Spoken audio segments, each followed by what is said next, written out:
পৃথিবীটা লবণাক্ত পানির মতো, যতই তা পান করবে পিপাসা ততই বাড়বে। তুমি পাহাড়ের চূড়ার মতো হইও না, কারণ এতে তুমি মানুষকে ছোট দেখবে আর মানুষও তোমাকে ছোট দেখবে। চিরকাল অন্ধকারকে গালমন্দ না করে ছোট একটি বাতি জ্বালানো অনেক ভালো। সব কিছু জানা তোমার জন্য আবশ্যক নয়, কিন্তু যা কিছু বলছো তার সবটুকু সম্পর্কে জ্ঞান থাকা আবশ্যক। কূপে থুতু ফেলো না, কারণ হয়তো কখনো তোমার এই কূপের থেকে পানি পান করার প্রয়োজন হতে পারে। গাছ থেকে যেমন আপেল পড়ল, তখন সবাই বলল গাছ থেকে আপেল পড়েছে, কিন্তু সব মানুষের মধ্যে এক ব্যক্তি শুধু জানতে চাইল কেন আপেলটি পড়েছে।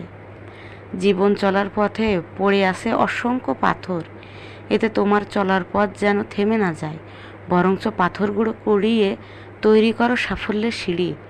যে হিংসা করে সে সবার আগে নিজের ক্ষতি করে। আত্মতৃপ্তিতে ভোগা সংকীর্ণ জ্ঞানের পরিচয়। যে অল্পতে তুষ্ট থাকে তার কাছে এই পৃথিবীর সব কষ্ট সহজ হয়ে যায়।